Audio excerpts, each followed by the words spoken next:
while we were part of the government. We have done all the design of this infrastructure. So this term, I'm hoping that this will actually materialize and this issue will be put to the side. So the other issue that foreign investors particularly, but actually all of us face in North Cyprus is bureaucracy.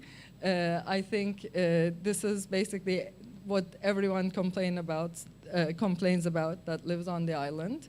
And now we have Temel and this group that they created this nice civil society group, which I think will be influential because we really need civil society and politicians to work in hand to create certain things. And they are planning to create this agency that would actually help foreign investors or anyone who wants to invest in in technology or startups. So I think this will probably be a key and a major step forward to get this ball rolling. That's very important. So higher education is our locomotive, one of our locomotive sectors in North Cyprus. Now we have currently 21 active universities, and these universities actually can be utilized as a great resource to develop young talent and eventually employ them in North Cyprus. In that aspect, of course, universities need to collaborate more closely with the public sector, I think, so that the universities will focus on recruitment of talented students and serve as a hub for entrepreneurial training and new business formation. In this aspect, YODAC, the regulatory body that's responsible for universities, unfortunately is not very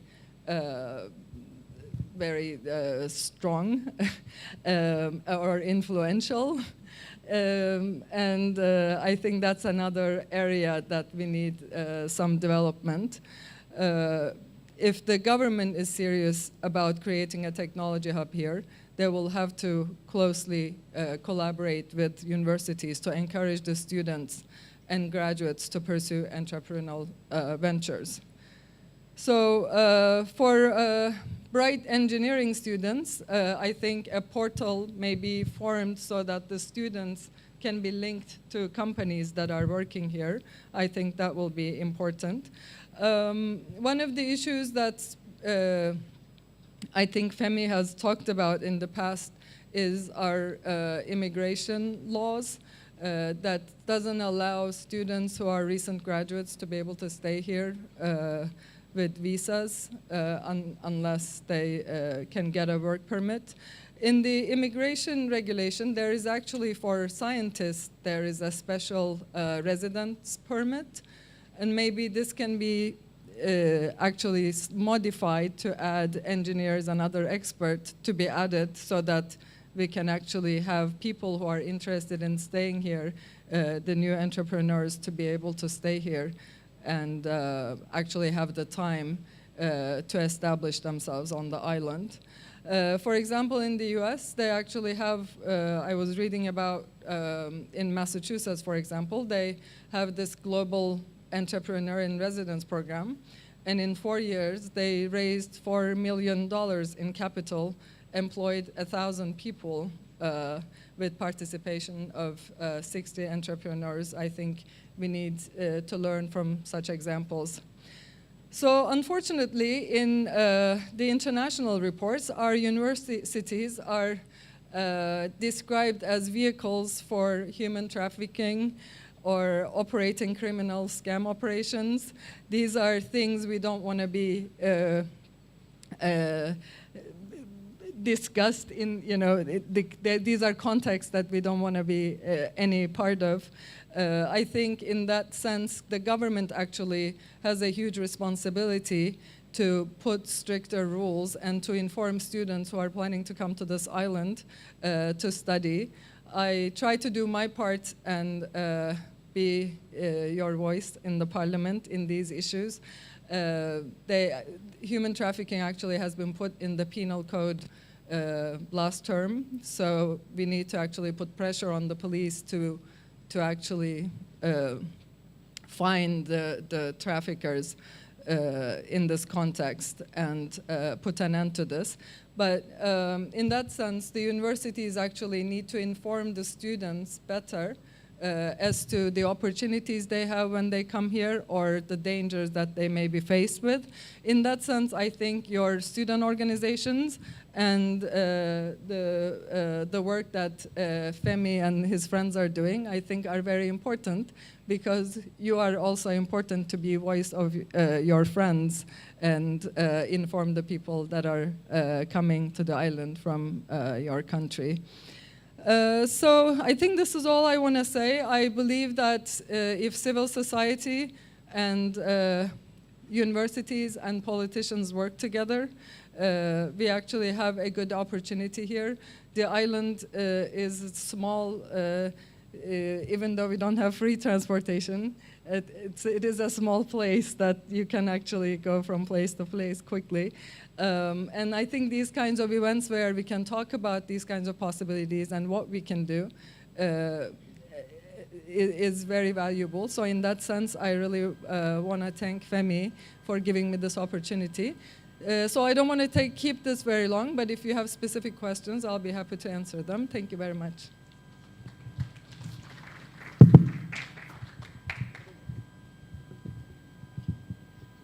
Any questions? Oh, at the very end? Okay. All right, then.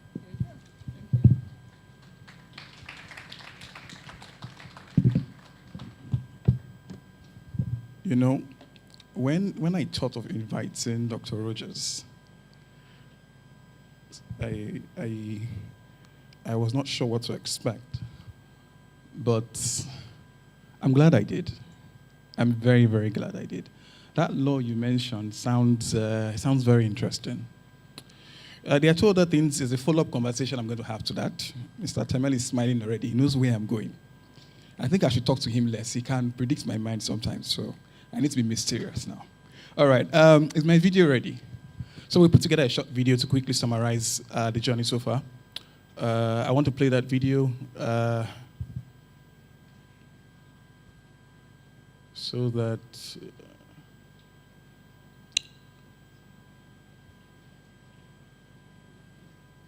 Sorry? Aha. Okay. Do we have audio?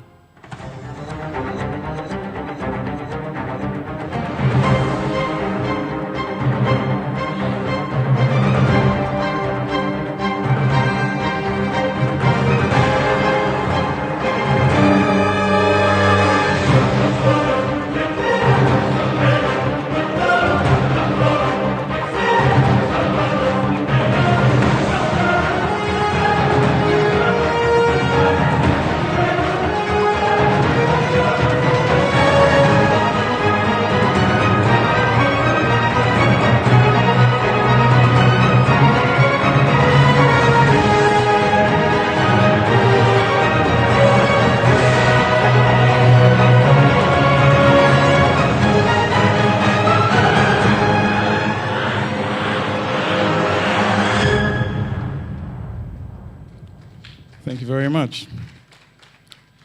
That video was a quick summary of what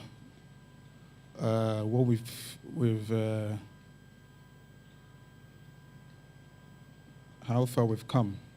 So are you going to send my slides from there? Or I should do it from here? Okay. I'm just going to finish up. I think Joy from the UK is waiting. And I don't like keeping people waiting. Joy, if you can hear me, I'm very sorry for the delay.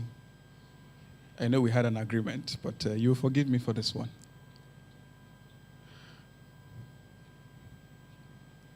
And IZ as well. IZ is currently in Abuja, Nigeria. She just landed, so she's going to be joining us very, very soon. Are we good? You're not sure. Can I share my screen?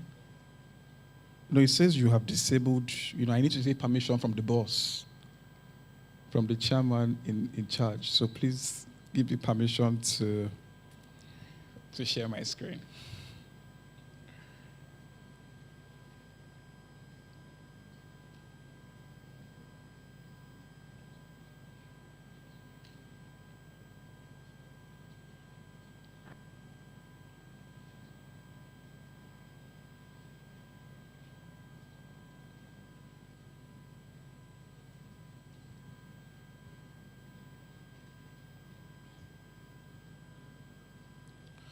Okay, very good. So I've run through all of this. I was saying in February we did this. In May we did this. In August we also did this. The HNG internship is one of the largest coding platforms not just in Nigeria but in Africa. They create about, I think, anywhere between 2,000 to 5,000 coders, software engineers every year.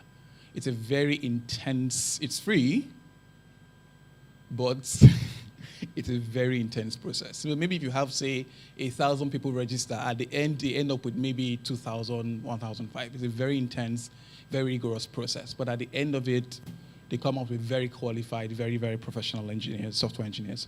This is some of the articles I have written on Tvine, and some of the series that we created.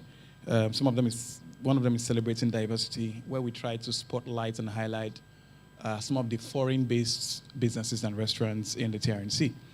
In October 2021, we did something with Old School Africa, where we tried to get some people interested in software engineering. That's the result of one of us who, among all those who registered, had the highest score. He's currently not here.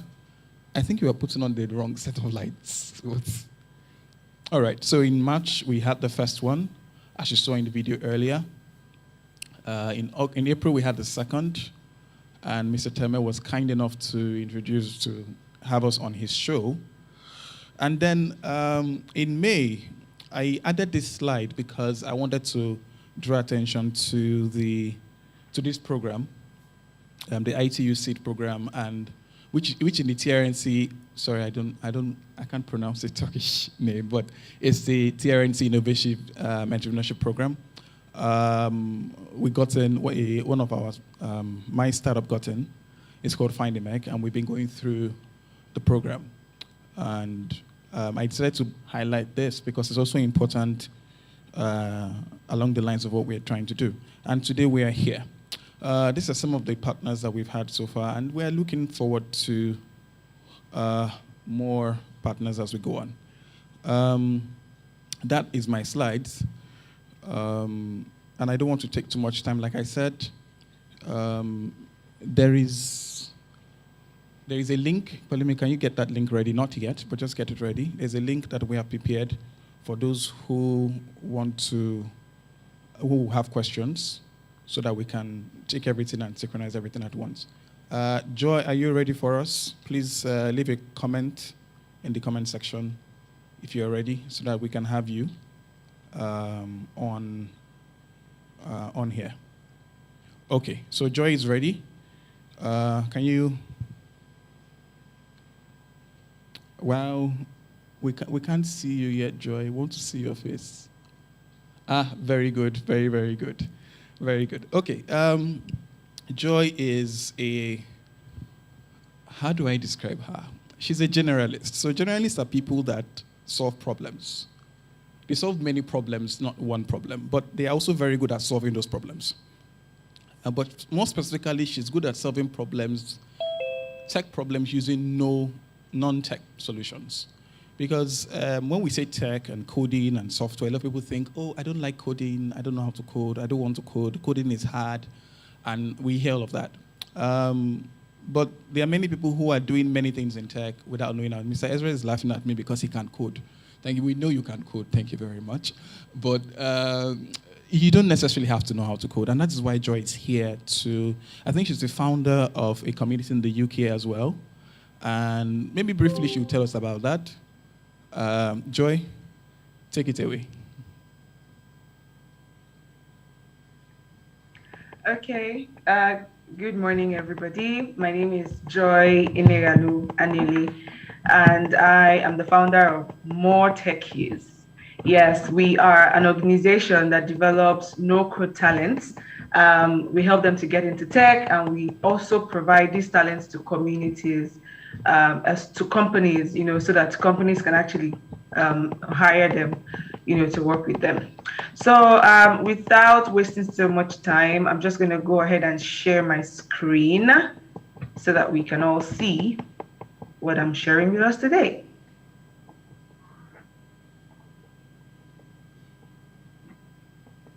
Just bear with me, give me a sec.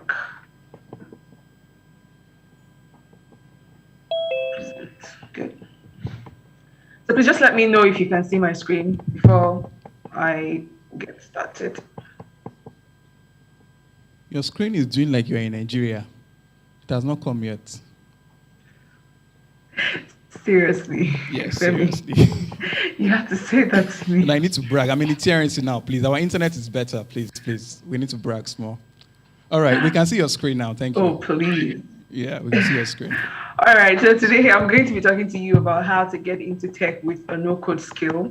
One of the reasons I am actually very passionate about talking about things like this is because personally, I don't code. I've tried to learn HTML. I know very basics of all those things and all that, but Lord knows that I have no interest whatsoever to sit behind some weird numbers and alphabets. No disrespect to those who are coding, who code, right?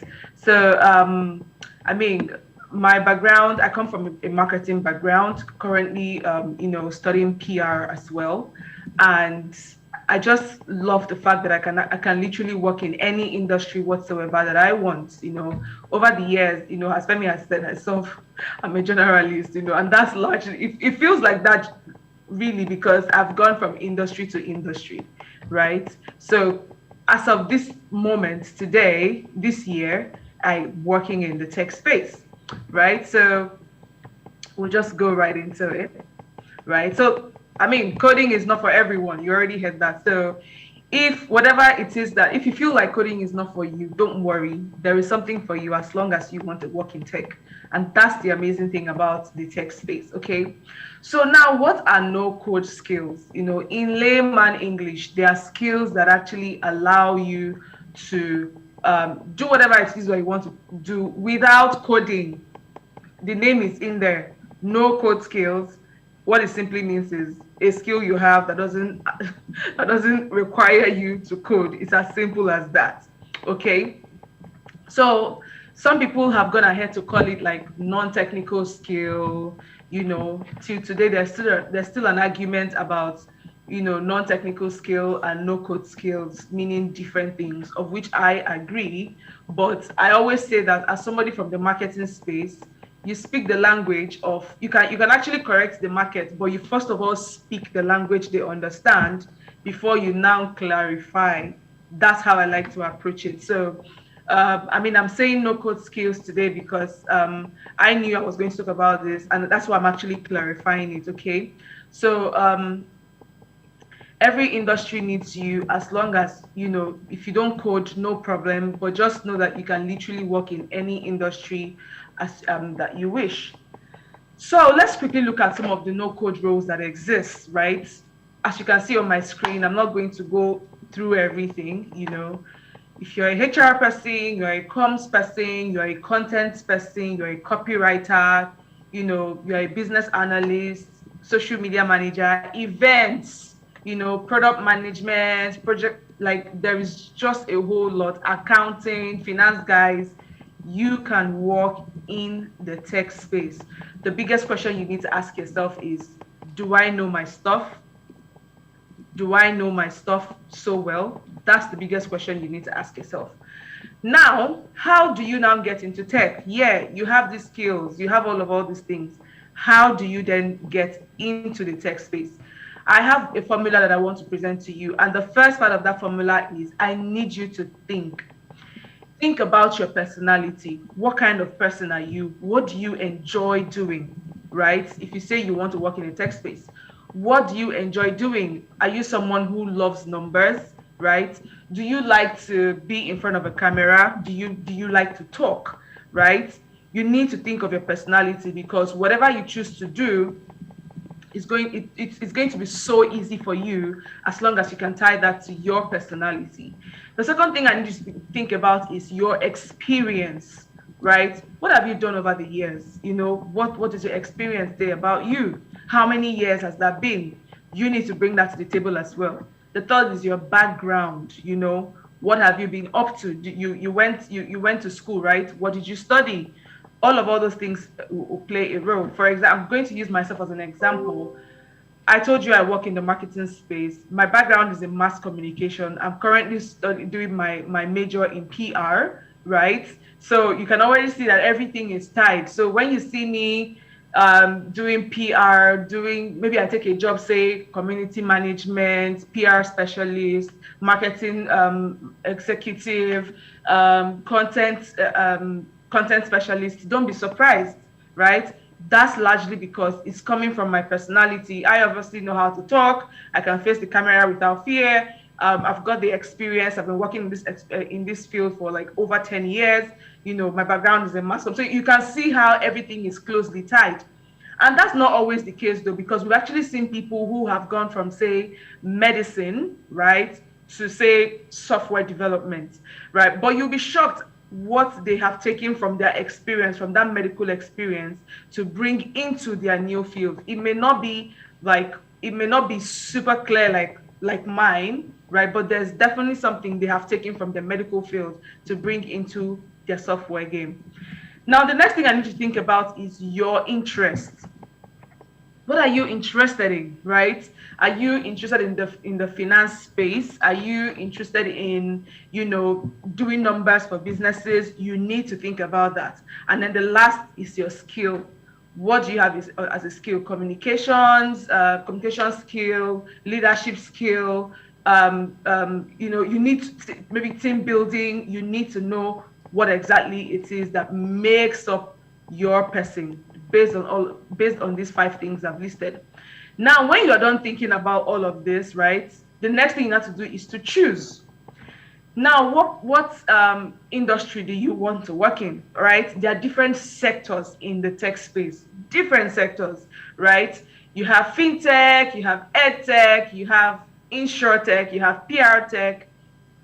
As tech can be, there is a whole lot that you can do, right? Ad tech, if you're into advertising, prop tech. Some people say it's real estate tech. There's health tech, whatever it is that interests you. Marketing technology, they all exist. The biggest question is, what are you interested in, right? And this is not all that This is not all there is to take the different parts. You see, gaming, crypto, VR, AR, digital media, tech sales, cybersecurity, softwares, hardware, electronics, robotics, AI. Like, there's a whole lot. Legal tech for those of you in law, right? There's a whole lot you can do in the tech space. Like I said initially, the biggest question is, what niche, what sector in the tech space are you interested in? Then you can choose, right? Now, when you're done choosing, the next thing you now need to do is to learn. Yes, right? Because you don't just dive into that space immediately, especially, let me say, if you literally don't know anything about that space, right? So, for example, somebody coming in from the banking sector, will not find it hard to transition to fintech. Because obviously they already have that background, right? So you need to learn about the industry you're going into. Say, for example, I want to go, say, into gaming. I know nothing about the gaming industry, right? So it means that I have to learn about the industry. What is gaming? What do they do there? How is money made? Are there other things that can be built? How are games built? I need to know the industry as much as possible. Who are the key players? Are there industries that produce like gaming softwares, gaming hardwares? I need to know what exactly is going on in that industry. You need to know the thought leaders in that space as well. Are there gaming experts you need to know? Are there thought leaders who talk about gaming? Maybe those who talk about how to monetize your games, those who talk about, how to record your screen when you're playing a game, how to, stuff like that. Are there conversations going on? You need to know the individuals who are, or the companies who are leading these conversations. The next thing you also need to learn are the policies that exist when it comes to gaming. There's been recent conversation as regards bullying, right? How people have made themselves gods, in the gaming world. You need to know what policies exist, currently that's guiding that particular industry. And then you also need to learn the jargons. Yes, right? You need to learn the jargons. For example, when somebody that's not in marketing is talking, I know, but when you're in marketing, I know because there's certain keywords we use, right? You'll be talking about analytics, upsells, cross sells, you'll be talking about such things like that. And I will know that you're from that space. So you need to learn the jargons, the keywords that are used in that industry. Now, when you're done learning, the next step for you now is to rebrand. And what are the steps for you to rebrand? First is to produce. What do I mean by produce? You need to maybe start tweeting, because people need to know that you know your stuff, right? You need to start tweeting, you need to start practicing, maybe create content and stuff like that. Your personal branding, of course, your personal branding is tied to your producing, because the moment you begin to write about things like that, people begin to look at you and say, this person definitely knows what it is they're talking about. This person is in this particular industry, right? So you need to begin to, put yourself together. Do you need to take a new headshot? Do you need to connect with people in that space? Do you need to create an event? Do you need to maybe speak? Do you need to attend like a job fair in that industry to help you to get a job, if that's what you're looking for? You need to be able to do all these things. Then the next thing is to rework your CV, both digitally and otherwise. So when I say otherwise, that's the traditional CV. When I say digital CV, I mean like your social media platforms, especially for a platform like LinkedIn, right? You need to go on there, put the fact that you're in gaming or whatever industry you've chosen, rework everything. If you've produced maybe content or stuff like that, you need to put it on a platform like LinkedIn to be able to help you to get seen and noticed by people who are in that same industry. And that's exactly how you are going to get in, right? So now, if you follow all these steps, officially, you are now a tech bro or Texas, regardless of the industry, regardless of the role that you have gotten into. Thank you so much for listening. And if you have any questions, I'll be glad to take them. Thank you. Thank you very much, Joy. That was very, very straight to the point. If you are taking 1 minute extra, I will have just off your mic. I know you can do it. You're so naughty. Okay. One question I want you to think about, and you don't have to answer this now. Because, again, we hear this question a lot, and it's a problem that's common everywhere. And I want you to think about this. So when we go to the question and answer session, this is the question you will answer first. A lot of people struggle with internet, and they don't have the right kind of laptop, or maybe they don't have the right kind of phone. So you've said, yes, no-code tools, we can do this with no-code and so on. How exactly do we navigate that and get into that space? So I'm going to leave that with you. Go and think about it. And then you come back and tell us the answer. How exactly do we navigate the fact that people don't have laptops or what? Yeah, maybe they don't have the right kind of laptop, or internet is not very good, or don't have the right kind of phone. I mean, you're in Nigeria and you're familiar with this. All right. I'm moving on to the next speaker very quickly. And he's someone that inspires me by himself. And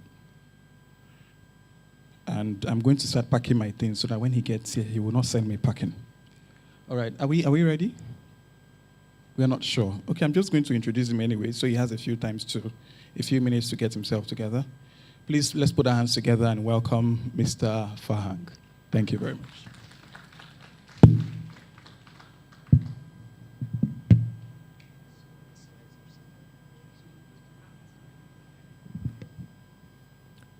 Hello, everyone. My voice is clear, I hope. My slides are fine. I sent you the last one, I think. Okay. Without my slides, I'm disabled. Cannot do anything.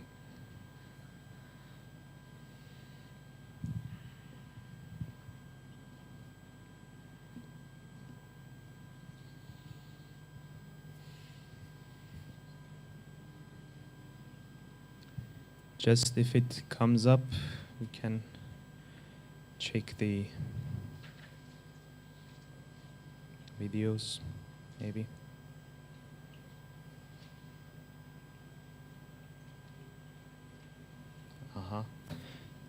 Just if you go for full screen, I will take a look. If you go for full screen, I want to check the videos only. Go, here. Okay, next one. Yes, that's it. Okay, you can go back to the beginning. Go back to the beginning, please. Thank you.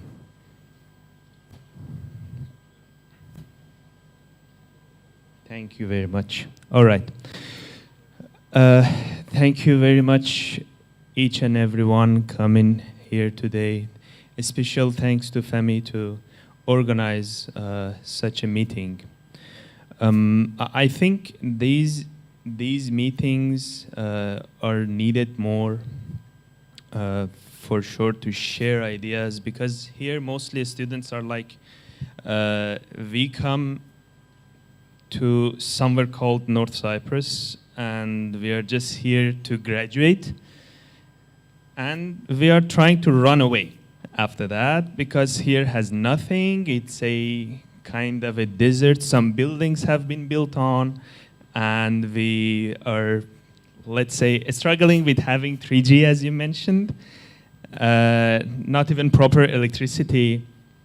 So I want to tell you, like, within this same environment, I have to take care of time because my mic will be cut. I think 10 minutes I have, or 15? Because I'm teaching, if you leave me, I will talk for 1 hour. Okay.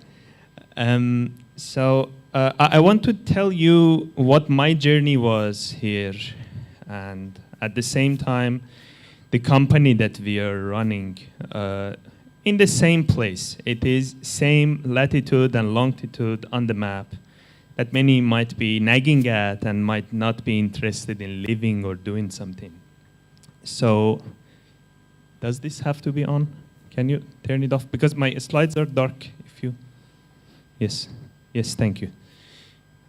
So let's start. On the background, you can see that we are in Estonia here, a robotic team winner 2 times in a row, Eastern Mediterranean University, under mind control robot. So possible, right? Let's go to next slide, please.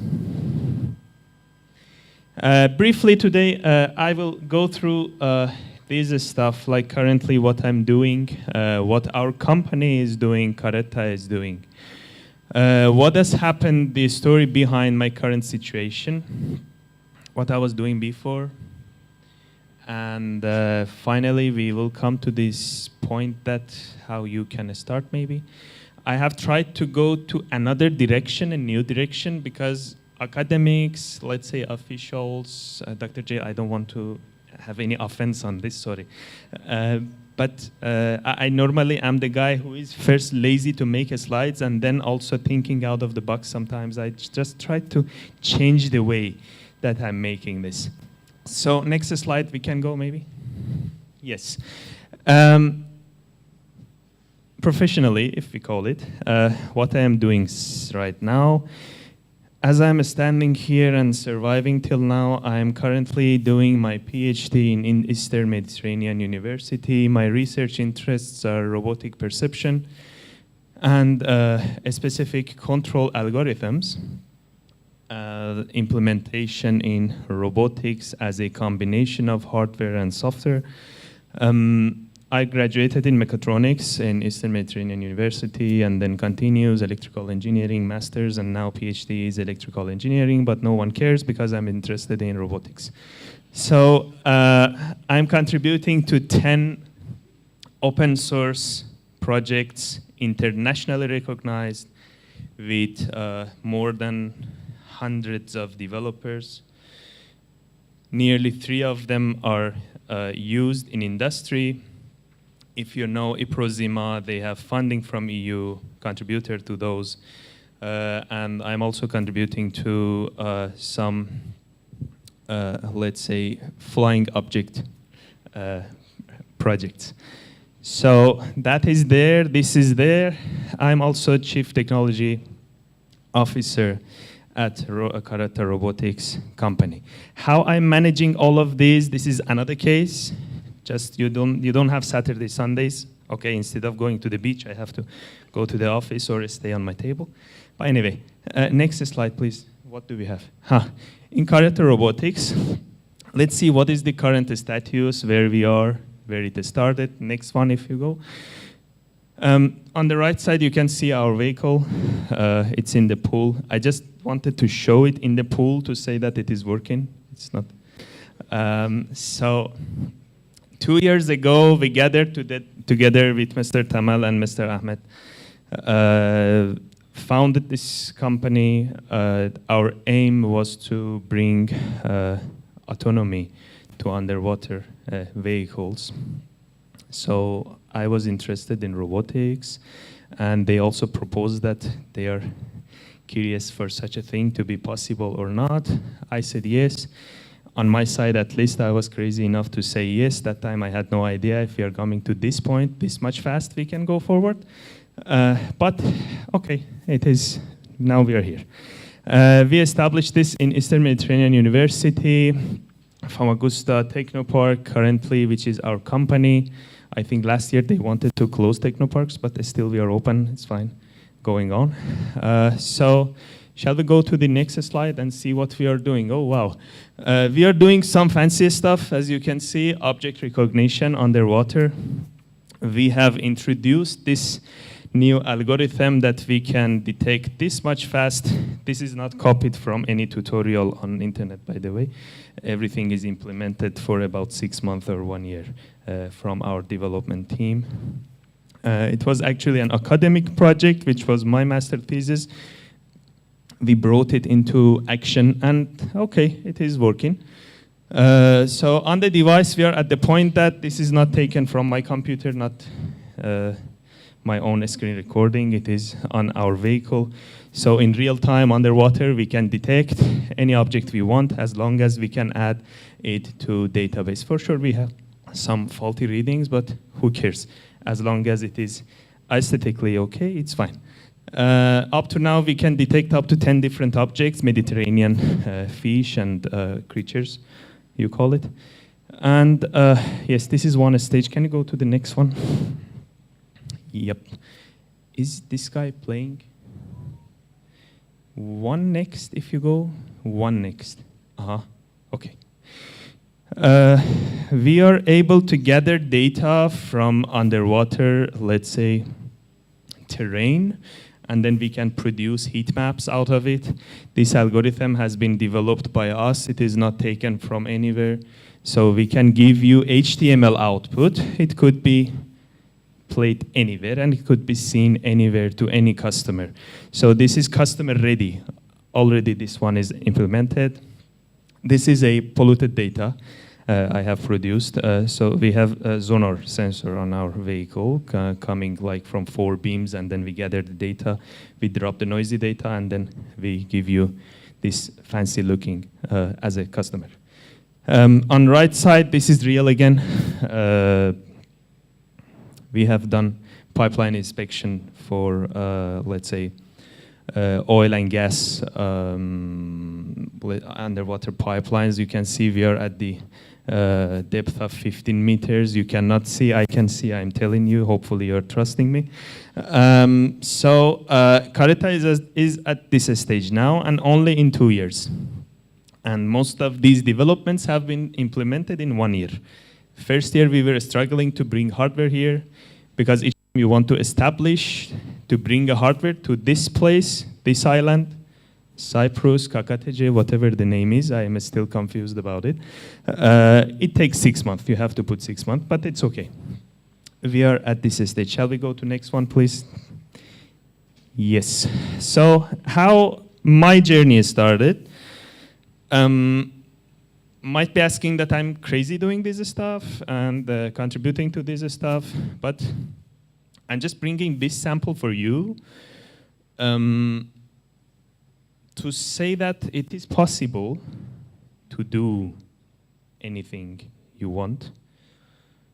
And this might look crazy at the beginning. It doesn't look like very well. So I started with robotic club activities. Mostly students don't take these club activities serious, and they are like, okay, we are just participating for nothing. And it comes to nothing at the end. A resume, maybe I will put it on my LinkedIn, but who cares? No company cares. Then in our own robotics course, I was active student. And then our participation in Robotics International happened 2 years in a row. Everyone was shocked. How? Why?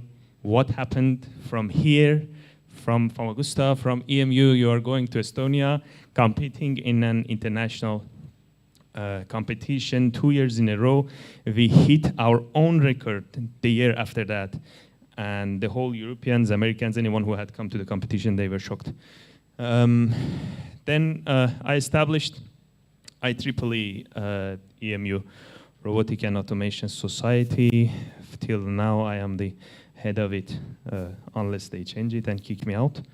And after that, with the invitation from Mr. Ahmed, I was really amazed to join Famagusta's Technopark, EMU Technopark, and we come to these fun stuff that we are doing on Karata robotics. For me, it's fun, but for outside, it's business for sure. So next slide. Yes, what I was doing before. I am Iranian, basically, so I'm not German, I'm not British, so you're nagging at some stuff from Nigerian side, so we can also relate. I also can relate. We are living in the same limited base and location. We don't have Facebook, Twitter, like everything is filtered completely. So as a part-time guy, I was technician for healthcare machinery for 5 years before when I was a student there, and then English language tutor for 3 years or 4 years. Anyway, and computer system technician since 15, 16-year-old. I was doing some part-time stuff. It came to some professional side, but then I left it up because setting up and configuration, I'm again lazy for it, not anymore. I dropped it. So next slide, please.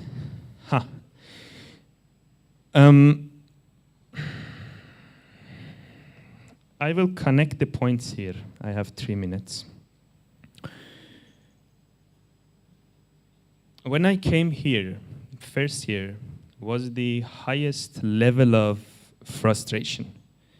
As Fami, you might have also experienced this, okay? Highest level of frustration. Why? Because you are in a place that you have no connection nearly to anywhere, okay? But you feel like you actually do. I was looking for jobs, applying. Maybe I have sent more than 100 job applications, something. None of them returned. But what I did, I followed up on only one thing, and I said, if you're good at something, if you're interested in computer, okay.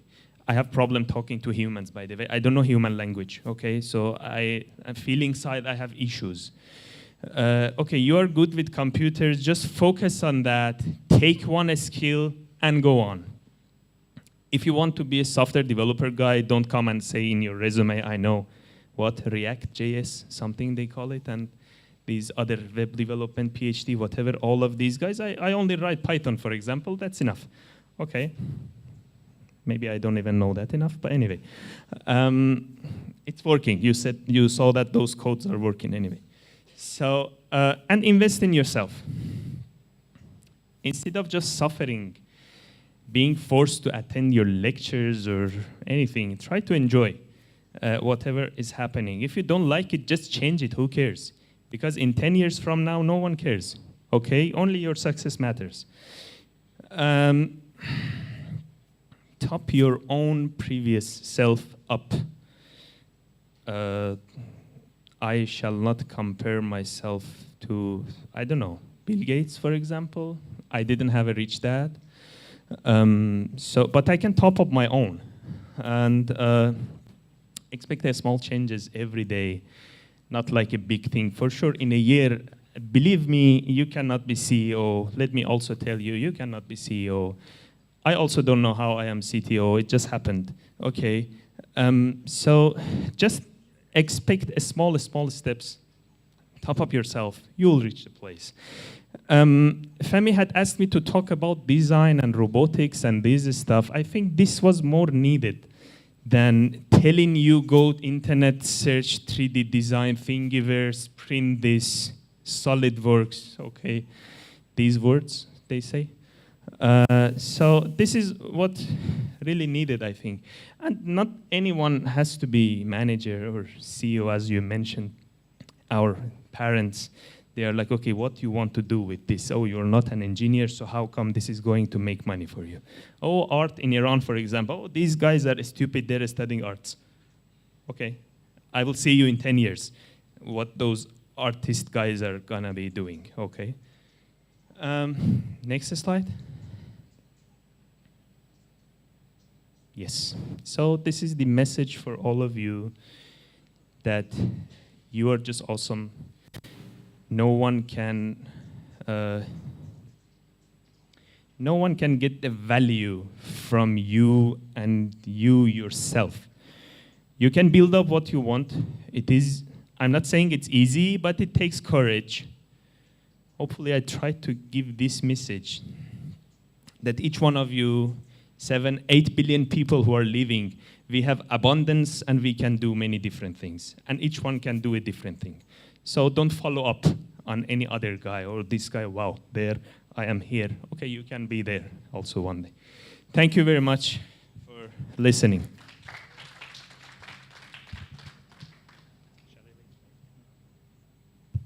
Thank you. Yeah, thank you very much. I think this is yours. Yeah, thank you very, very much. No, you can go. I will let you know. So thank you once again. But let me please put up that slide. Let's have it up for a few minutes before we have the next speaker, who is going to come and defend himself, because people have been shading him since. I'm not there, but some people have been saying all these coders, all these Python people, all these React people.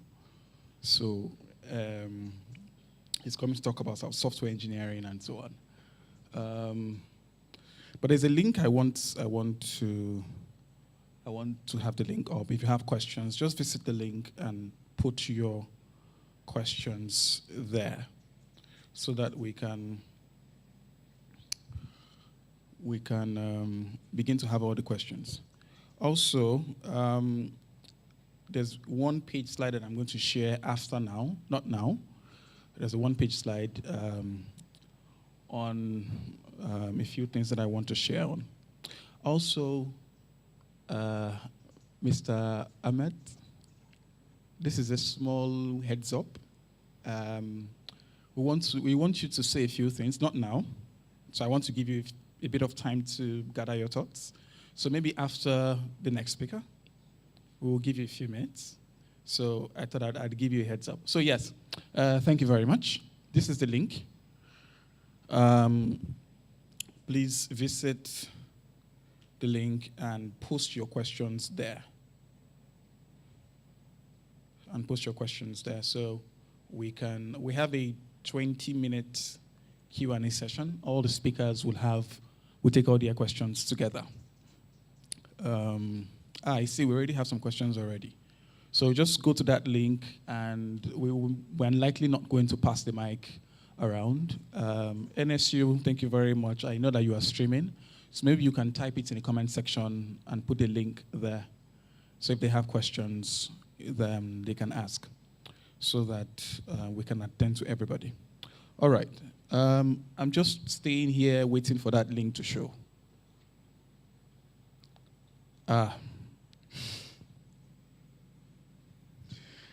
Oh, it's okay. It's all right. That's it's bit.ly/allmark meetup. Aha, just be coming like that. Just be coming like that. Just be coming. Just be coming like that. No. Just be coming like that. Thank you very. Just be coming. Just be coming like that. Thank you for coming. Thank you very. We know you are a CEO. We have to respect our elders. Come, no, come. Hi everyone. This is Kerry. Don't worry. Every time I do this, you will understand why later.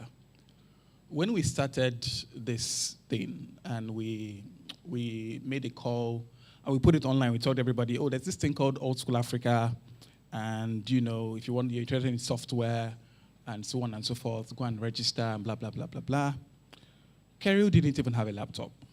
Some people say my laptop is not powerful, laptop is slow, and so on. Kerry didn't have a laptop, and I think he didn't even have money to pay. Yeah, it was about $20. $20. I don't know how much is that in TL now. I don't know. But it was about $20, and Kerry will call me and say, I don't have money, I don't have a laptop, and I would say, don't worry, it is well, we would think of something. And then we all wrote the exams, because they would send, when you register, they would send you an initial assessment, you would read on your own, and then they will give you a test based on what the study materials have sent to you. If you pass that test, then you go to the next stage of the program. I think out of the 12 or 15 of us who registered, Kerry had the highest score. The cutoff mark was 85, Kerry had 93. I think the only reason he didn't have 100 was because they were jealous. They didn't want to give him the whole thing. And I always share this story because it's important. Thank you very much. It's important because a lot of people on the island come to tell me, there are no jobs, this, that, and so on and so forth. And I always share that story so you understand that a lot of us have shared the same challenges that you have, and we really, really, really want this to work. And it can work, right? So yes, please.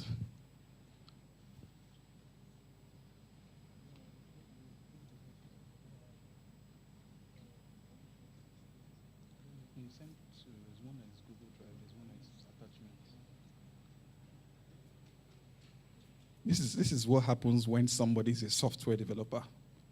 They will use software to confuse everybody. So just hold on, we'll get it. We'll get it. We'll get there.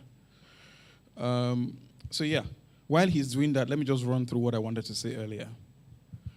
Dr. Richards mentioned a scientist's law in immigration law, something that has to do with scientists on the island. And there's a trending visa right now. It's called a digital nomad visa. I think currently, at my last count, nearly 50 countries have it right now. I think it's more than that now, because I think Brazil, Colombia have joined.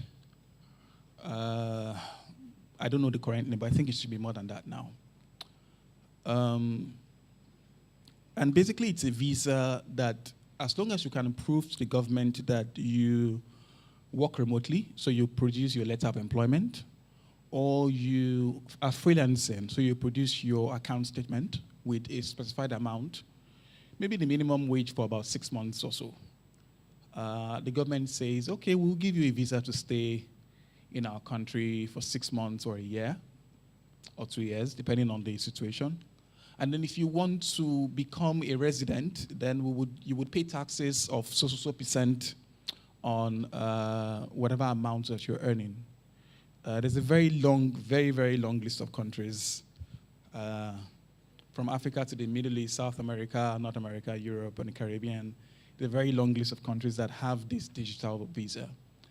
I'm sharing this to add to what the doctor has said. I think that the government could update that law to include this nomad digital visa. And so if we have somebody who, for example, who is a graphic designer in the TRNC and works remotely and earns, some money that can work with the that's equal to or more than what the government is asking for, they should be able to have some sort of residence on the island. Are we good? Sorry? I didn't get that. Okay. Before I call on the next speaker, please, one of our very special guests is around. Please let's welcome Pastor Desire. Please let's put our hands together. If you saw the video, I wish I could play that video again. Pastor Desire has been supporting this dream all the way back from 2018, before I even dreamt that I would be on this island. So I know he doesn't like recognition, but thank you very much, sir.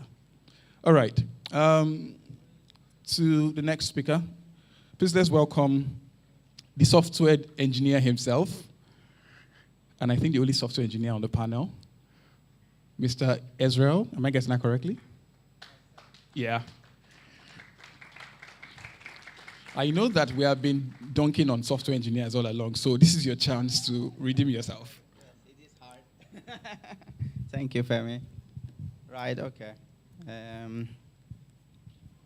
So when Femi invited me, I was thinking, okay, what could I talk about, right? And I know, like, coding is not actually a popular topic. As you can see, everybody is saying, oh, it's hard, it takes time, and all those things. Yes, it is true. It takes time to learn it, and it's hard to master it. But instead of talking about myself, I decided to talk about, sources of inspiration for me when I was starting my journey as an engineer. And yes, I'm a software engineer by trade, but at heart, I'm an entrepreneur, right? I like doing business, and I always like doing business, right? So I wanted to, share some of the inspiration points for myself, and also give you ideas where you can go and train yourself, skill up, and hopefully, have a better life for you and your family and your loved ones. Okay, so maybe we can move to the next slide. All right, I'm Ersel.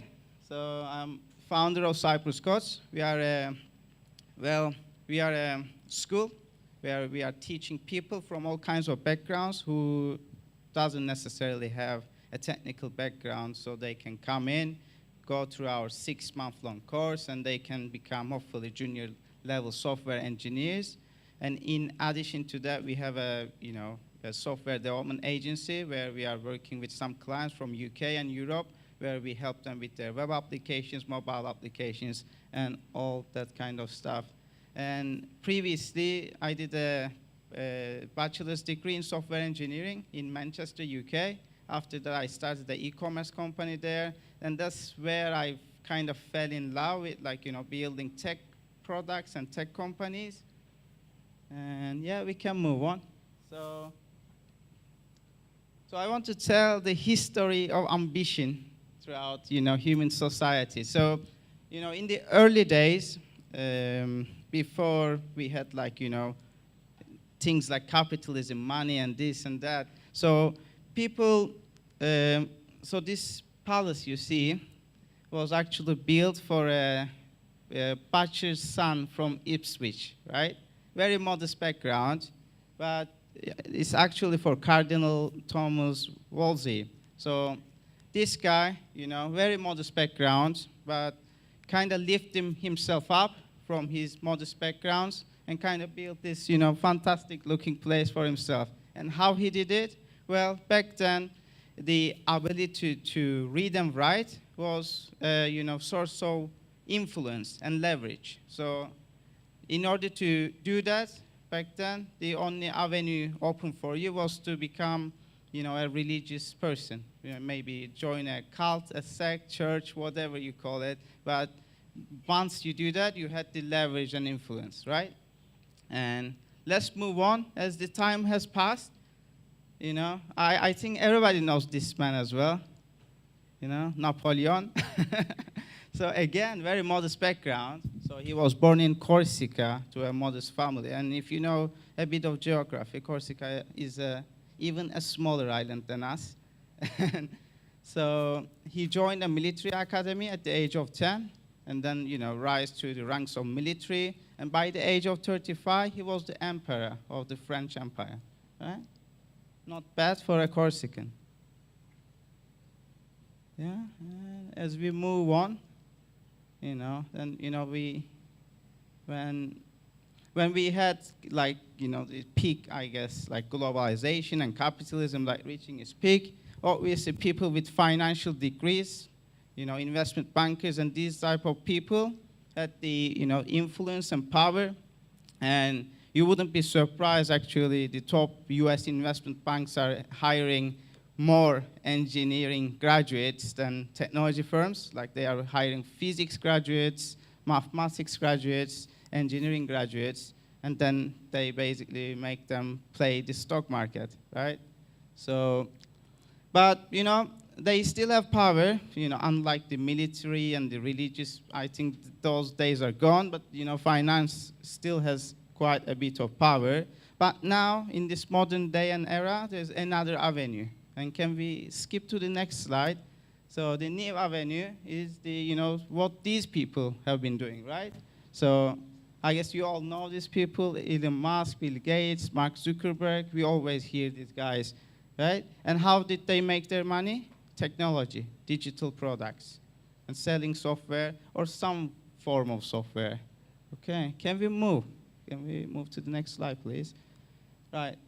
So I want to highlight some of the mindset shift between selling goods and services in the physical world and the digital world. So some of the limitations that apply to the physical world doesn't exist in the digital sphere, right? So once, if you want to open a cafe or a coffee shop, whatever, there's a high capex restriction, right? You need to maybe spend 100,000 euros just to open a branch and operate it. But if you want to start an online business, you're probably looking at a very minimal cost of starting that business.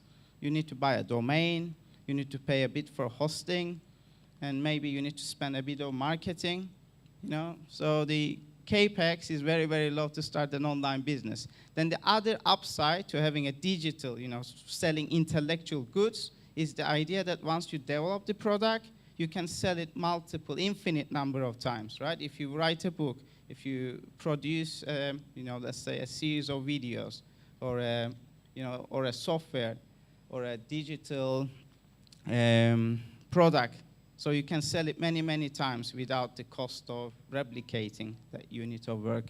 And then the other advantage that we are operating in an interconnected world is that you can sell to anyone. You don't just sell to people in Nicosia, in Lagos, Nigeria. You sell to anyone on the world, right? So you have potentially billions of clients.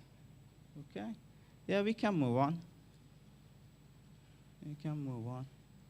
And, some people might be saying, oh, there's a lot of competition in the, in the internet space or in the digital space, but we actually haven't fully exploited what's possible, right? So if you look at current figures now, there's still almost 3 billion people who doesn't have internet connection.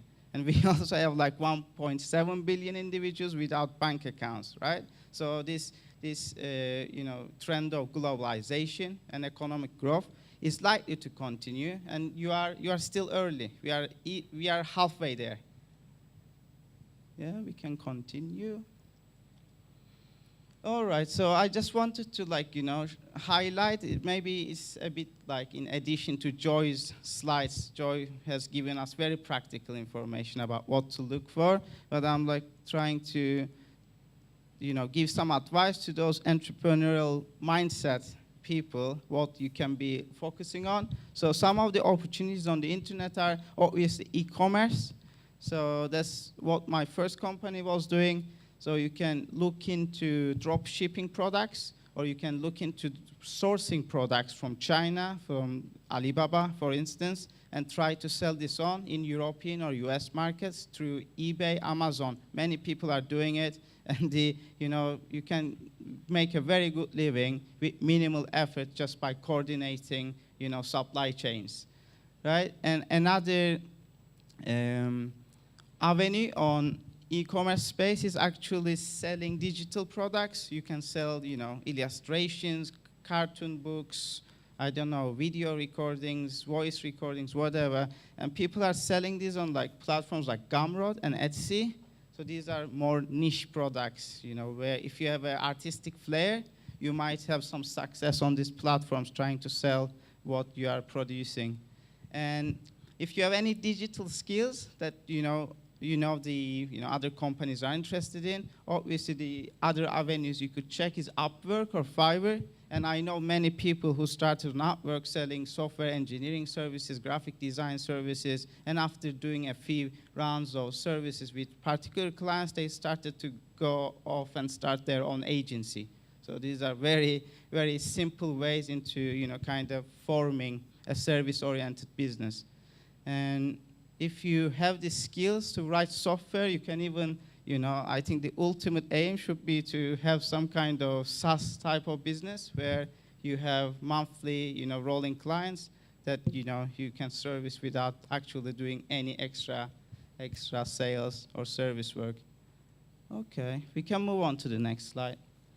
So what do you need to kind of exploit those opportunities? So on the technical side, I would say you need to figure out one of these. You need to excel in one of these dimensions. Like it could be programming, data analysis, machine learning, graphic design, UX, UI design, or digital marketing skills. So I think if you want to excel and kind of exploit these opportunities, you definitely need to be an expert in one of these dimensions, right? And in addition to these technical dimensions, you should also be able to kind of do sales. You need to be able to negotiate contracts with potential clients. You need to pay attention to your professional network because most of the time, the opportunities don't, just arrive out of the blue. It's because you know somebody who knows someone and they bring you the opportunity. And then it's on you to kind of close the deal, right? And so be mindful with your professional network as well. So the way I met Femi was through, Mr. Temel. I saw this interesting guy on his television program. I was like, oh, who is this guy? Looks interesting. So I just sent him a message on Twitter, and then, off we go. And that's how, life works. I think, when you look at some inspirational people or you find interesting people around, don't be shy, just say hi, because most of the time those people are more than, happy to share their insights and, their way of working. Organization skills, very important if you're trying to run an agency or you are trying to freelance. But most importantly, focus. In an age of distraction, focus is the, is the golden edge that you can have. And one last thing that I want to highlight. So Femi mentioned, you have some people who are generalists. So I think there are three types of people. You have like experts, myopic experts. They know one thing very well. They are world class, right? And then you have generalists who knows a bit of everything. They are great for conversation on a buffet. But I think the most likely person to exploit these kind of digital avenues is what we call T-shaped people. So they are experts in one area. They know a bit of everything, expert in one field, so they can basically, understand what's going around, but also know where to add value specifically. Yeah? We can move to the next slide. Okay, so I don't know if you have ever heard this hero's journey chart, right? So in storytelling, if you look at Lord of the Rings, Star Wars, there's always this archetype of a hero. They start from humble beginnings, then there's a call to adventure, they go into the unknown, they go into abyss, and they kind of, reinvent themselves. And I like to approach life like this. It's your life, it's your story, and you are writing it every instance, every second, and don't be afraid to take your chances, and see what kind of life you can create for yourself. Thank you.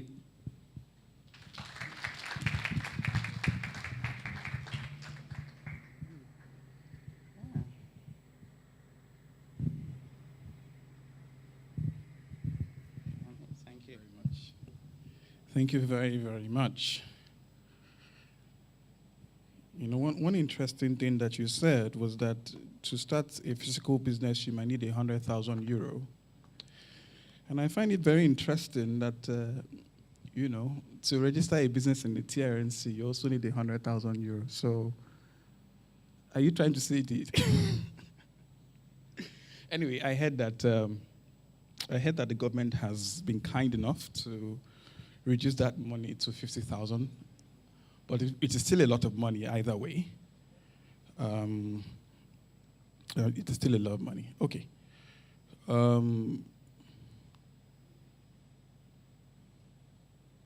It is still a lot of money either way. So, like I said earlier, I want Mr. Ahmed to speak very briefly, and it's important because I've heard so much about you, so much, and a lot of people speak very, very highly.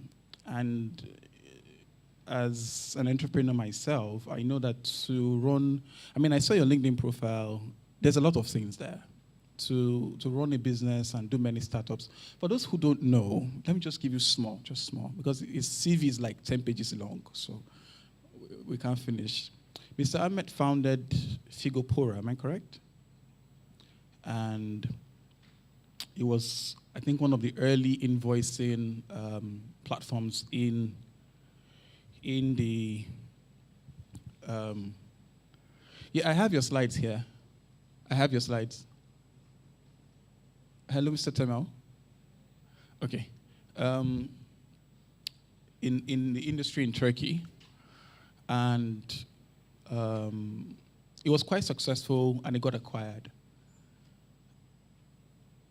I don't think, unless you've run a business before, I don't think anybody understands how quite difficult that is to do. Navigating the market. In my own understanding, the little data that I have, I think less than 30% of people in Turkey actually speak English. And so if you are running a business in Turkey, it's likely that your business has to be in Turkish. But you also have to interface with the outside world. That's, a lot to balance, which is why a lot of Turkish businesses sometimes struggle when they go internationally. But he's been able to do that. And for me, that's very remarkable. And that's one of the reasons why I want him to just speak to us. Just a few things in 1 or 2 minutes about him and his journey. I know I didn't ask him to speak, so this is very impromptu, but are we good? His slides, yes? Okay. I can share my screen from here if that's okay.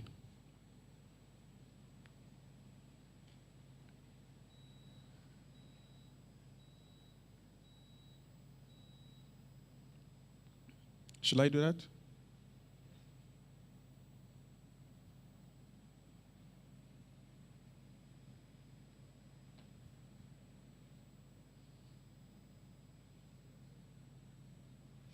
So I'm sharing my screen already, but we're not seeing it yet.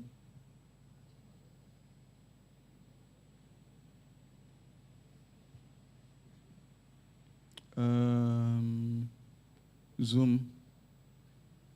I'm on Zoom.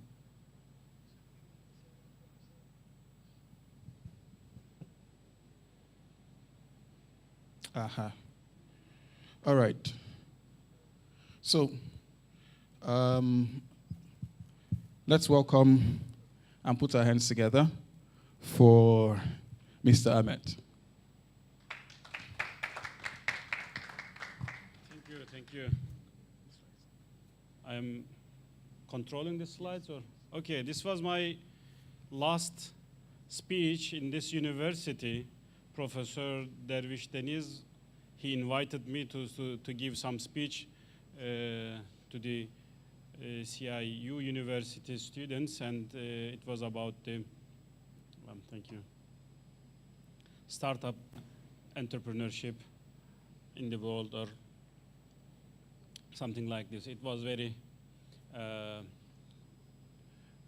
good conversation that we had. It was year 2001, I think, and this was my first speech when I give this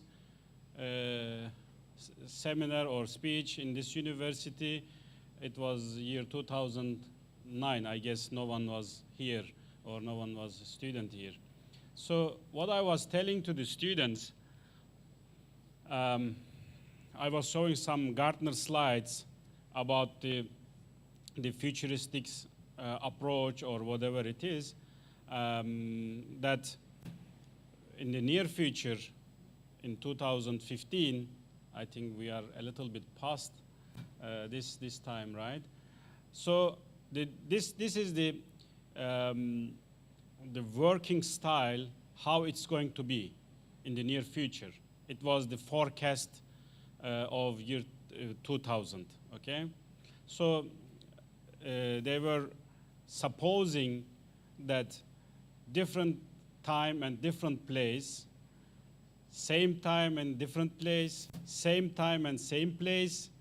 Normally in Cyprus, for example, or how we work is the yellow one in the same time and the same place, mostly in the sunny side and sunny beaches, right? So, and the working alone, so on and so forth. But with the pandemic, actually, this was boomed. Actually, I didn't check because this request was very on the fly request. So I just found from my laptop these slides, and I just want to show. So you can imagine maybe 80% of the business now it is in the different time and in a different place. Okay? So the pandemic has changed everything, almost everything. So according to this model, doing of business model, so every business is adopting, trying to adopting themselves into the market. So the software engineering or software business, or one of the lady, I forgot her name, from London, I think she connected. She said, no coding and blah, blah, these things. It is getting popular. It is because technology has involved into the many area, okay? So the skill set of the near future, as I said in 2009, as Gartner approach in 2005, is there is a generalist approach. Those people know from everything. In Turkish, we say little right into the middle, right? So there is a specialist people, which we need them, because for some certain problems, still we need special people. And those people are specialists.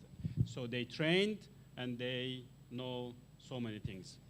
And there is a name called versalist. Versalist, they are not specialists, they are not generalists, and they have different style of deep knowledge.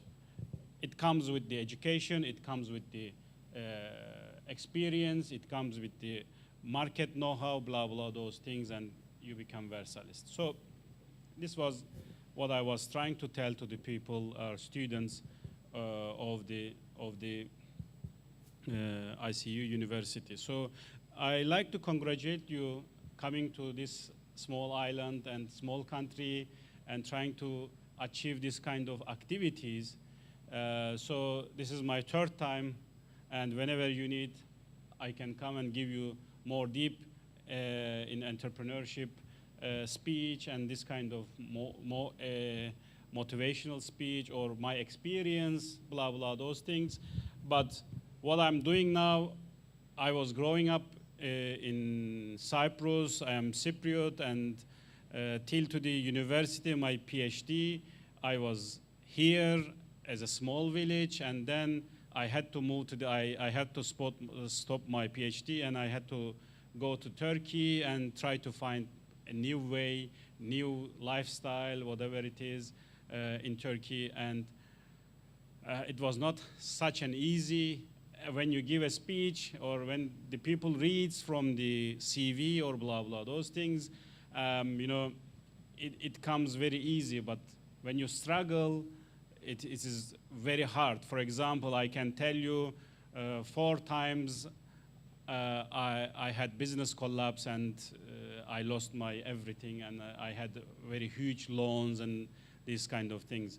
So, but at the end of the day, together with my team, we successfully had an achieved, and we had a great exit, and now we have a couple of companies running, and one of them is in Cyprus, as Farhan gave us a good speech, and trying to achieve this character robotics in Cyprus, but plus more than 20 companies that either I am investing or running in Turkey or in other countries. So I think this is enough for this time, but later on we can discuss so many details. But I'm happy that this kind of approach or the speech that I have given is still discussing among the young talents and young people. So go for it. So you said olmak, and I said ya da olmamak. Do you know what is that meaning? Sorry? Okay. To be or not to be. So prepare to be, okay? Thank you.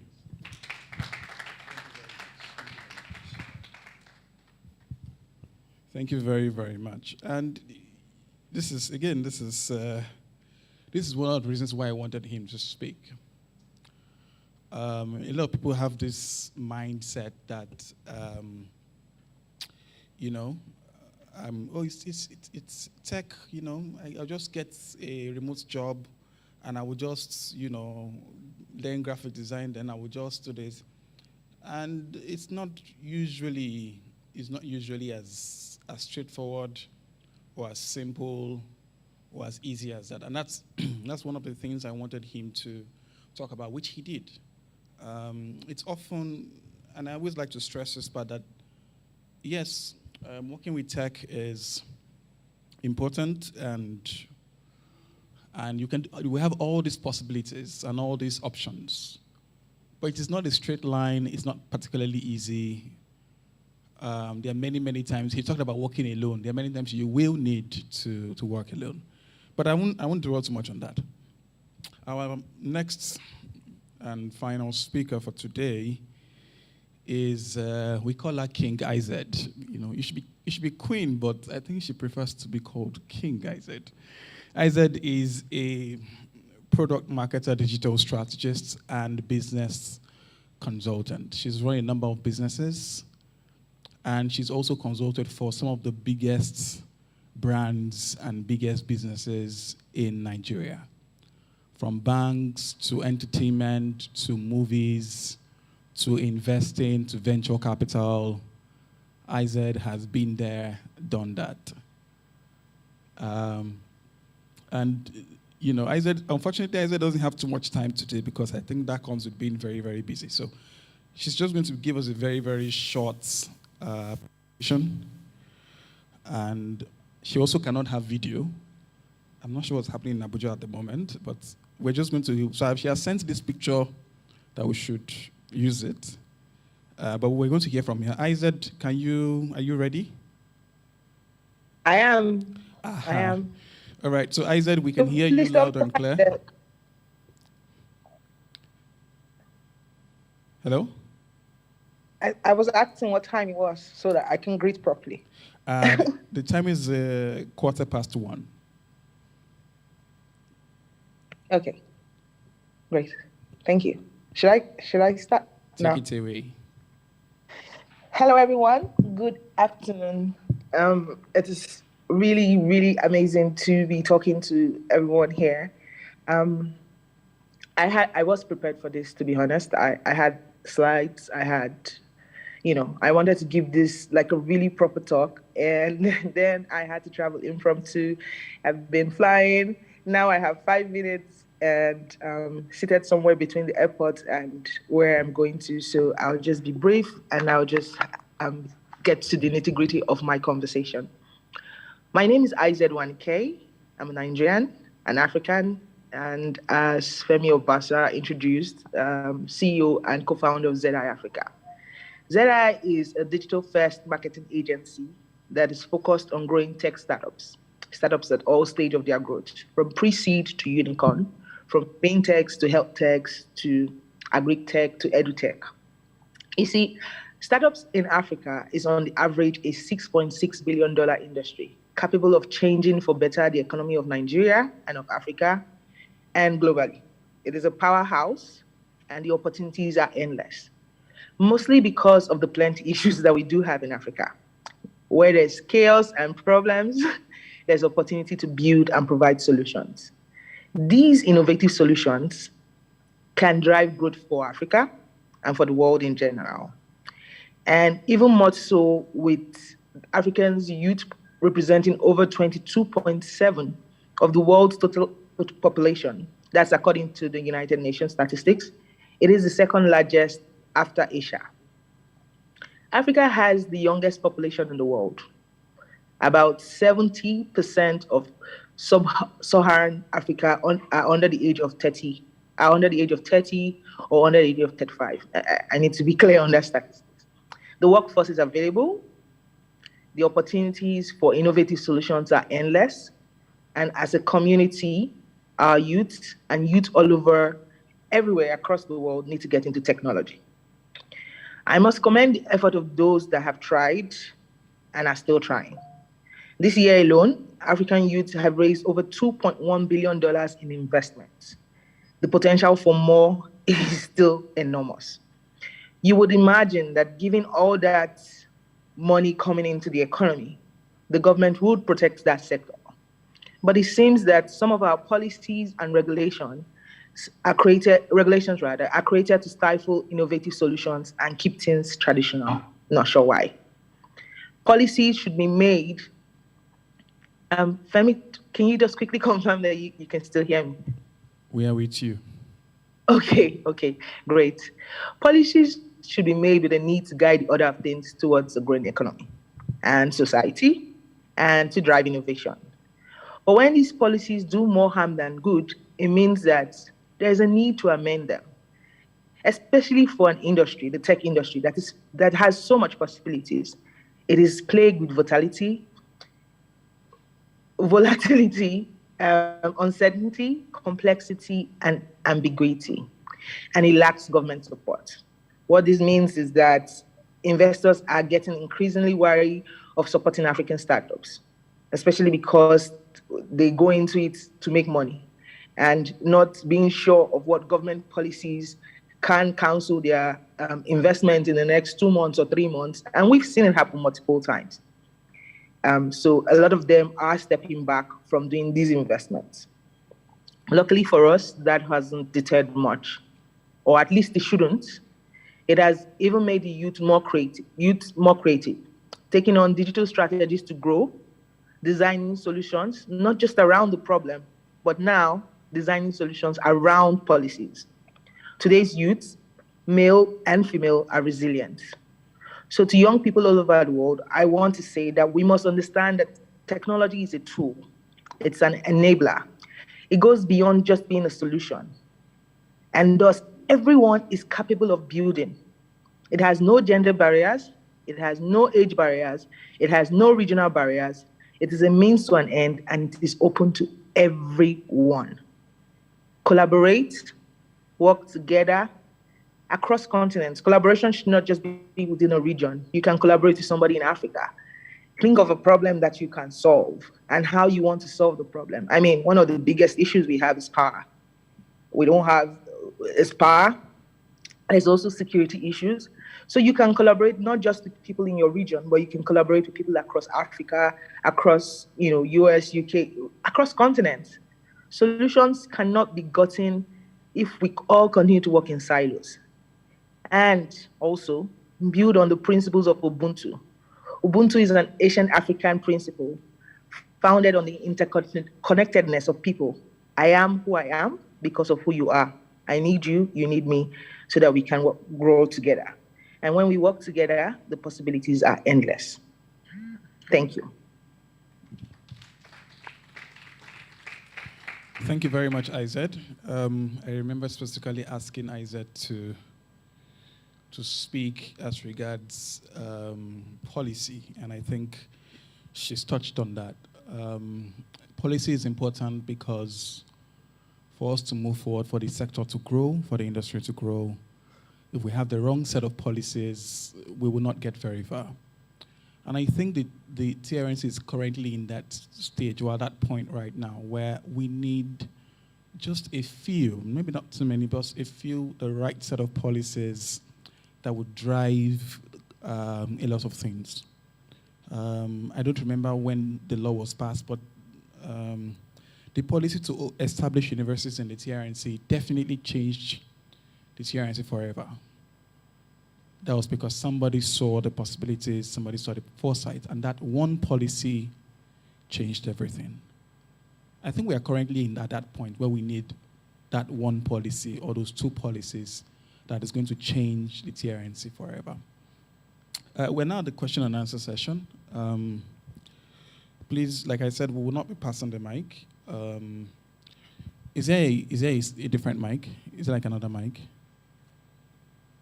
It's wired, not wireless. Is it long enough for me? Okay. Carol, can I get the mic, please? So you can pass this one. So please put up the link. Yes, thank you very much. Test it if it's working. And you have to give me a bit of volume. So this is only for the speakers when they want to answer. All right. Have you found my mic? I think I need a bit more volume. Yeah, I think I need a bit more volume. Okay, so please go to that link and bit.ly/OMAC meetup, and then put your questions there. And if you also prefer, you can put who you want to answer your question there. But I think I would direct this question to. I think I'll direct this question to Dr. Rogers. I hope she can answer it because it's a very broad question. But you know, I'll give you a bit of time to think about it, so you don't have to answer immediately. It's a two-part question. The first is, you mentioned that we have a number of universities on the island, 21, some people say 30, you know, and so on. And in many countries, also in Nigeria, some universities, not all, drive, they have some policy, they help the government drive policy as regards tech. So for example, one of the best universities in Nigeria, Covenant University, they have what is called an incubator right inside the university. So if you're studying, say, anything in tech, software, entrepreneurship, design, and so on, you could, from your graduation or before you graduate, you could go into the incubator and start working on something. So if after you've graduated, you want to continue there or you want to go on to something else, that's fine. That's just one example. Some other universities have different approaches to that problem. What would be the role of universities in the TRNC in crafting or pushing this policy? I understand that, well, speaking to the universities or getting them to do stuff can be difficult, but what would be that role? That's on one side of the question, in order to make the industry, the tech space, attractive to both local and foreign investors. That's one side of the question. The other side of the question would be that, and I'm going to have to explain this, by virtue of the OMAC community, I have been meeting a lot of Turkish Cypriots. People have been asking to meet me, and I've been having a wonderful time. There's a recurring thing that they all say, a very recurring thing. They say it in different ways and marriages and all that, but they say the same thing. That we have all these, now I'm paraphrasing, we bring all these students and all these talented people from Africa and Syria and all those places, and then we teach them and give them our best, and then we send them away. And we do that all over again. So there's really no retention. So we take them, we train them, we teach them to the very best, and then we send them away. And I'm sure I'm not the only one. Many students are very, very interested and are willing to contribute to the TRNC, particularly in the area of technology. I'm aware of that. You've mentioned that scientists law. So the question is, how can students key into these opportunities or reap the opportunities of tech in the TRNC? You can answer from there. You don't. All right. Well, actually, I think maybe Temel is a better person to answer some of these questions because they are actually closely working with the university technoparks. There's a few universities that now has technoparks. As far as the policy making, if you have more specific questions, I can happily answer. But I think at this point, the policymakers can only just provide the, provide the space for these things to occur. But the universities and the technology companies and the guys, the idea behind all that has to come together. And then us policymakers can, of course, make this easier, you know what I mean? So in that sense, if there's more specific questions I can answer, I would gladly do that. In my speech, I mentioned, actually, I don't think the regulatory body, YODAC, is actually functioning, is really serving its purpose. And I think YODAC is probably one of the institutions that needs to actually provide more help in this, like how can we gain these quality students into the community and have them join the workforce and help those links. And then, the civil society group that they formed, I can't remember the name now, but like civil society will have to work hand in hand with the universities. As far as policy making, I think, while we were in the government, we have actually created a new immigration regulation where we created 17 different types of resident permits to allow people to be able to stay here, not only with a work permit, but in different formats as well. And this change in the policy was to allow actually what we are trying to do here today. But as I said, one of them, and I can share the details of it with you, it basically gives a residence permit to a scientist or an archaeologist, like someone to be able to stay here temporarily, like on a yearly basis, and that can be renewed if you continue your work. So maybe a simple addition of a few words there would allow engineers and entrepreneurs to be able to also stay in this format. In the policy that, with this research and development law that I mentioned, they are actually planning to create a regulatory body that examines the projects that will be done here, which one will get funding, how much funding, or whether, and all these things. And they haven't actually formed that regulatory body. I think it will be important to also follow that closely and make sure that people with real know-how, like these great scientists that talked here today, those kinds of people and experts are actually in this regulatory body, so they can really screen and they can really make correct judgment and actually support technology companies or startups or incubation hubs. So I think these things will be important. So this is what I can say. I can maybe pass it on to Tamal. Sure. I'm going to come back to you. I have a slide for you, but I'm going to come back to you. But I'm going to let Mr. Temel take a stab at the question. Yes, Femi, thank you very much. But you know, the meeting is a little bit delayed, and a car is waiting outside me. Yes, I'm sorry, I'm just leaving now. Mr. Ahmed can also use questions also for me. Okay, thank you very much. You make a great work today. Yeah, thank you very much. Before you go, we'll take our picture, though. Okay. So you can also pass the mic. Okay. Victory?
Okay, thank you very much, Mr. Temel. So like I said, I have a slide that will be helpful for you. I don't want to put that up now so I don't distract the question. But please give Mr. Ahmed the mic in case he wants to add to the answer.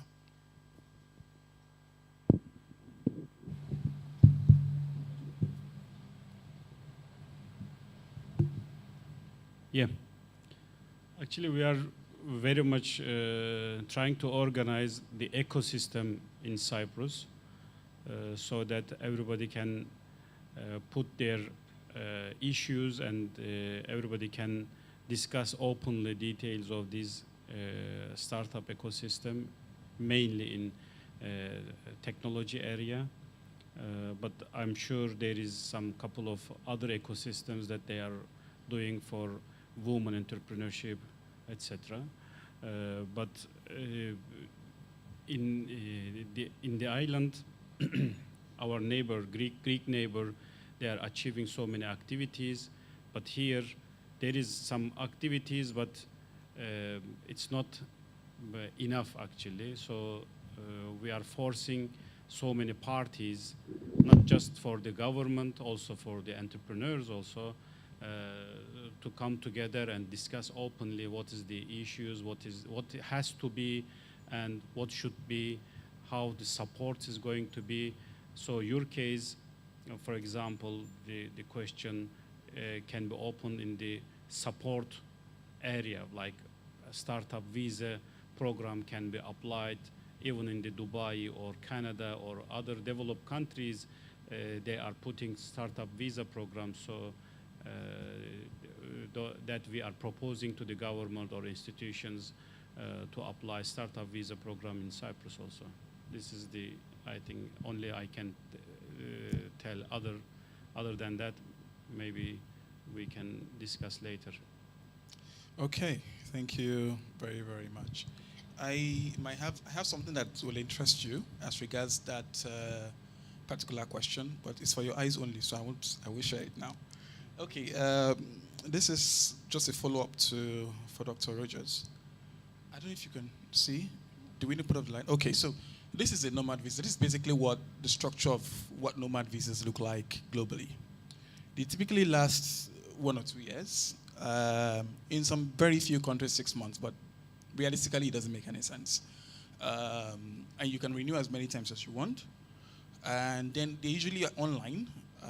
This works best for the TRNC because there isn't enough consulates and embassies and so on. So an online application process would be great. Income is typically tied to the minimum wage. So they basically say if the minimum wage is $100 a month, you should have, say, $1,200 in your bank account or $1,300. So it's usually the income to show is usually tied to that per year. Or if you don't want to show that, you could show an employment letter. And then it supports family. There's also background checks.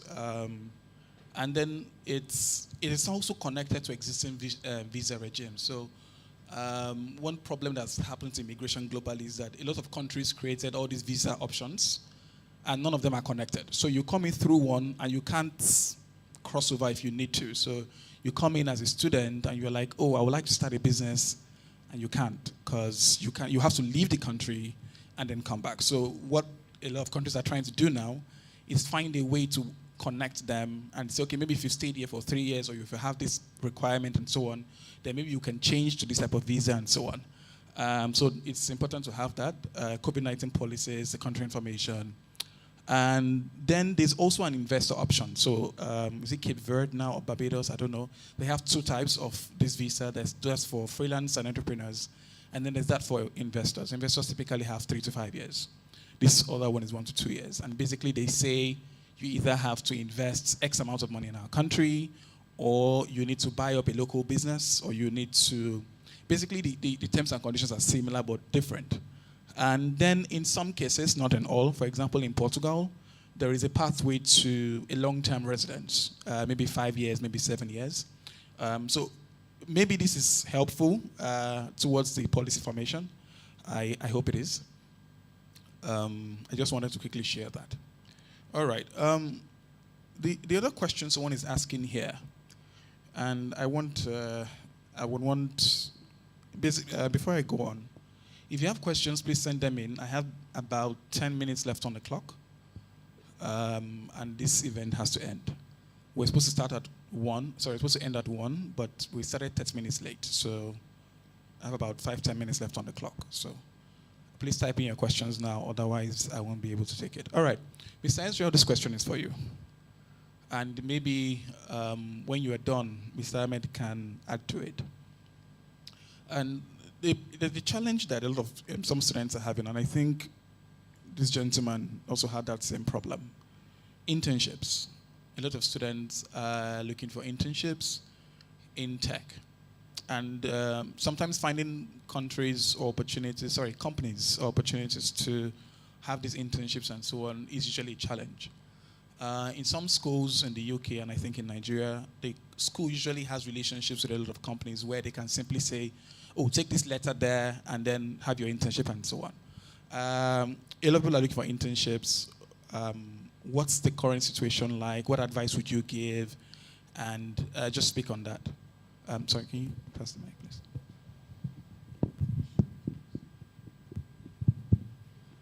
Hello. So we actually have 2 CIU students interning at us over the summer right now, but we didn't have any official, partnership with the university. So I'm not sure how that works there. Yeah, I'm not sure if there's an organization within the university where they can, point you in the right direction. But if you're looking for internships, at Cyprus Coast, if you can, program, you are interested in design, graphic design, web development, programming, we do have positions available. So, feel free to reach out to us. And apart from that, I guess, just keep your, eyes open on social media. There are lots of startups and also on LinkedIn as well. Maybe try to find local business people and drop them a message. And they will probably, if they have the need and the space, they will probably, would be very happy to onboard new talent, yeah. So if you're looking for an internship, please, you can hold his shirt before he goes. I want Mr. Ahmed to also speak on this because he's also the CEO of Character Robotics and a lot of other companies as well. And I think he would have a broader answer. I think we have two. We have open position. How many? 2? Yeah, 3 and 4 open position for internship, for example, in Caretta Robotics. So if there is a software engineer or this kind of skill set, then we are open for that, for example. But I don't know the other. This is the actually part of ecosystem again. On the other hand, because there is no connection of these systems, so it has to be connected to each other. So the parties who is looking for internship or job seeker has to be found easily. That could be the one potential, for example, for the startup that can be applied here for the university and the industry. Thank you very much. Interestingly, a lot of questions are about the government. What is the government doing for international students to stay back? How do we contribute to the IT sector? How do we, international students who want to stay back? Like I said, I have had these conversations many, many times, and I am not going to belabor the point. I think Dr. Rogers has answered. But I also think that she's going to take our thoughts and ideas and voice back to Parliament to say that many people who are willing to contribute to the local economy, and these are some of the answers to this question. And more importantly, I think that somebody's asking about Cyprus codes. Is the person here?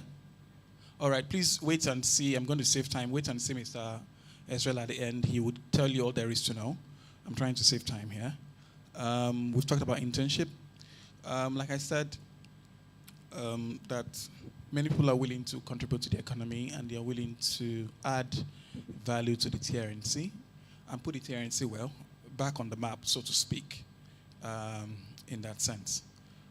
I think that, yeah. Where is this gentleman? Is anybody from NSU ESCOs here? Yes. Are you the one representing the president? Ah, very good. All right. With all that's been said and done, I think the general answer is, for now, there are policies that are being worked on to help international students, especially those who are in tech, stay back on the island. But those policies are not yet a reality, and that's part of the reason we are doing meetings like this. What I will advise is that you start working on your skills and you start polishing your skills. If and when, for example, please go on. All right. If and when, for example, Mr. Ahmed needs a software developer, or Mr. Ezra needs a graphic designer, or the government passes such a law, you are easily able to fit in. More importantly, we already know that unemployment on the island is quite high, and a lot of international students think that it is a problem that affects only international students. Not exactly. It affects even Turkish Cypriots as well. And if you are able to get a remote job and you have your own income, it's a lot easier to then advocate for that policy. So that's always my position. We don't know. I think, like from what she has said, the government is working on it, but we don't know when. So get your skills up, polish your skills. We have a very long list of skills, and keep practicing, and let's see how things go. You want to say something? Yeah, I want to say something. So I want to make sure that there's no misunderstanding, because international students can get a work visa and actually work while they're getting their education. So there are actually things in place. It's not like international students are like floating in this, empty space, and it's not like that.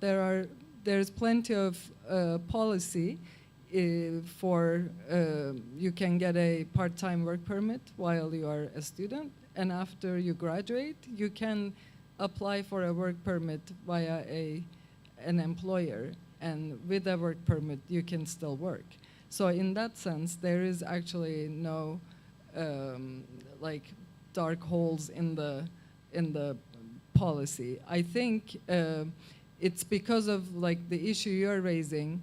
If you're an entrepreneur and you have ideas and you want to contribute somehow, but you will maybe work remotely, you're not really going to be part of a company, you'll be freelancing. In those kinds of situations, then some other kind of format will have to be created, right? And these are more like as the technology develops and as the opportunities for different kind of jobs develop, as pandemic actually made us stay at home and work remotely so much more than we used to before. Now we have something else to tackle, and that needs to be tackled. And I will happily be your voice in the parliament and raise these issues, and we can specify the problems, narrow them down more, and I'll give a speech in the parliament, and I will tell the Minister of Education and everything. So in that sense, there is no issue, and I would be happy to be your voice, and that's why I wanted to be here today, because I think it's important what you're trying to do. But as I said, there is policies to protect you already here, but we are now talking about more new world problems, let's say. Yeah, thank you. Thank you very much. I understand your answer.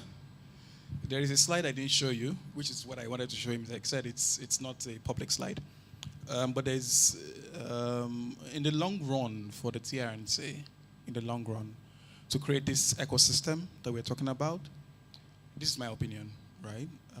I think that, I think that's why we're pushing for more of remote workers and tech workers and so on.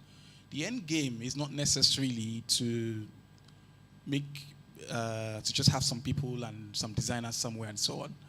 The end game, like I said, is to, because I have studied, there's a report by, I noticed that you put some reports by Gather. Yes, they also released a report. BCG, Boston Consulting Group, also released another report last year. Every single country that has created a tech hub or nomad visa and so on, what they've seen happen in 2 years or 5 years is that they started attracting even more advanced tech talent. They started attracting even more investment. So because investors know, okay, there are people there, you can work there and so on. So if we say everybody, you're right, you're very right, but if we say everybody have a job and so on, we may miss that boat. I just wanted to chip that in. But yes, you're very right. There is the work permit available for those who choose to go that route. Thank you very much for the answer. You wanted to make one comment? Yeah, maybe just one comment that I can add for the skill set. If you develop your skill set, just all of students and friends here, for example, when I was giving first speech in this university, there was a lady called Zehra, and she was very happy when I sent her the picture that in the morning. So she was very eager to have a job. So after 1 year, I satisfied, and we hired her in the company in Istanbul. Now she is one of the team leader in the international projects. So the other one, for example, from the Nigerian student, Abdullah, was very talented student, and he was doing master degree, and he was working with us, and then we transferred him to the Istanbul, and since 7 years he is in Istanbul, he is living in Istanbul, and he is doing very good, successful projects in my old company. And in the Bayram holiday, for example, he just called me and he said to me that he got a Turkish citizenship, for example. For those, what I'm trying to say is that if you show the talent, if you show the capability and your ability, then the barrier will be somehow will be solved. I think this is what I want to say, actually. Thank you very much for that. Thank you very much. Yes, please let's get our skills up, and then the opportunities will come. I'm going to call on the representative of the Nigerian Students' Union president to give us the closing remarks as we bring this meeting to a close. As it comes up, let's put our hands together.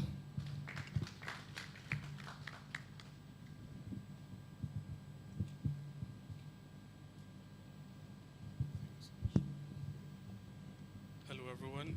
My name is Abdullah Abdulwahab, and today I'm representing the Nigerian Student Union of Cyprus International University President, Comrade Musabulama. I don't have much to say. I just wanted to say, first of all, thank you, Mr. Femi, for organizing this wonderful event. At least it gave Africans, especially Nigerians, another. At least it gave Africans, especially Nigerians, another good image, because as we all know, all the news we heard about Africans in this country is bad news. But with this kind of event, we have something to show, and then the country can see that we have so much to offer to the country as well. So thank you so much, Mr. Femi, for organizing this event. And then I would like to say that I hope you all learn one or two things from this event. And then thank you all, the speakers, we really appreciate. And then also the students, I hope every one of you was able to learn one or two things. And then lastly, I would like to say that also the union organize a training for students who are interested, graphic design training and also web development training. We will announce the dates later. I hope to see you all. Thank you so much for this and have a wonderful day. And with that, thank you very much for coming. We will all come here for a group picture. And with that, we bring the event to a close. Thank you very much for coming, and God bless you.